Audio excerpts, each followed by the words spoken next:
আমি আর মামুনই তো চমক। আর আমি আর মামুন একসাথে ঈদে থাকছি সেটাই চমক। আসলে গত একটা বছর কিন্তু ঈদে আমরা দুটো ঈদেই আমরা দুজন দুই পাশে ছিলাম। তো এই বছর যদি দুজন একসাথে থাকবো এটাই চমক।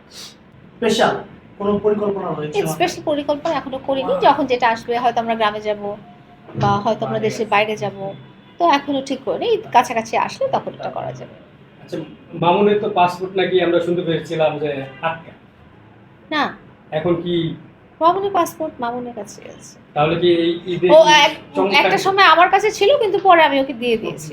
তাহলে কি এই ঈদে কি মামুনকে নিয়ে বিদেশে যাওয়ার কোনো মামুন পরিকল্পনা যদি আছে? আমাকে নিয়ে বিদেশে যায় তাহলে অবশ্যই যাব।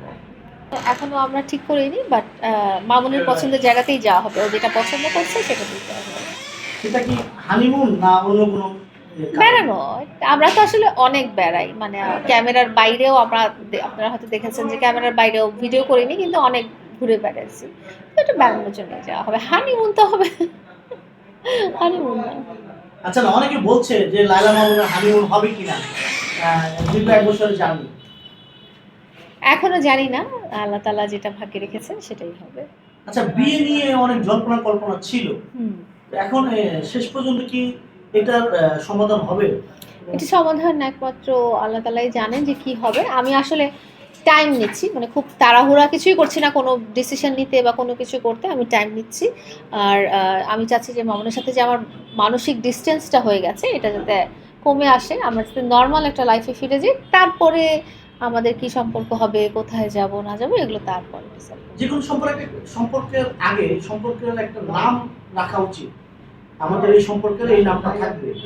তো আপনাদের সম্পর্কের নামটা কি রেখেছেন বর্তমানে? এখনো কোনো সম্পর্কে আমরা জাস্ট পরিচিত মানুষ হিসেবেই আছি এবং যেহেতু সোশ্যাল মিডিয়াতে দুজন কাজ করছি তো কোলাবোরেশন করব সেটাই ঠিক করে রেখেছি। কিন্তু ওই পরিচিত ব্যাপারটা থেকে যে আরো ক্লোজ বা আমরা একসাথে থাকার ব্যাপারটা হবে কিনা এটা একমাত্র আল্লাহ তাআলাই জানেন।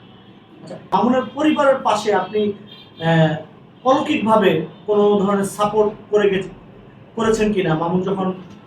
মামুনের সাথে আপনার যখন সম্পর্ক টানাপোড়া বা দূরত্ব সৃষ্টি ওর হয়েছিল। পরিবার হচ্ছে সবসময় আমার পরিবার। তো ওইটা মামুনের সাথে আমার ঝগড়াঝাটি হওয়াতে ওর পরিবারের সাথে আমার এন্ড থেকে কোনো ঝগড়াঝাটি বা খারাপ সিচুয়েশন হয়নি। তো আ আমি ওইটাই বলব যে ওনারা ওনাদের জায়গাতেই আছে। ওনাদের যে ভালোবাসার জায়গাটা ওখানেই ওনারা আছে। না, অলৌকিকভাবে আপনি মানে সাপোর্ট করেছেন কিনা তার পরিবারকে? এরকম কিছু মনে পড়ছে না যে অলৌকিকভাবে সাপোর্ট করবে। বিকজ ওনারা রেগুলার যেরকম লাইফে ছিলেন আমার ওরকম লাইফেই ছিলেন। এক্সট্রা মনে হচ্ছে না কিছু করা হয়েছে। আমি কিন্তু সত্যি বলতে ভালোবাসি। আপনি আমার মাধ্যমে কিন্তু গত কোরবানিতে মামুনের মাকে অ্যা বলেছিলেন যে যদি কোরবানি না দিতে পারে আপনি কোরবানির ব্যবস্থা করে দিবেন। হ্যাঁ, তো কারণ কারণ এই কথাটা আমি বলেছিলাম যে আপনারা এই কথাটা আমি আগেও বলেছিলাম যে মামুনদের জীবনের ফার্স্ট কোরবানিটা মানে একটা আস্ত গরু কোরবানি দেওয়াটা হয়েছিল মানে আমি তার লাইফে প্রেজেন্ট থাকা অবস্থায় এবং সে তখন খুব খুশি হয়েছিল। সে বলেছিল যে আমরা কখনো আস্ত গরু কোরবানি দিতে পারিনি।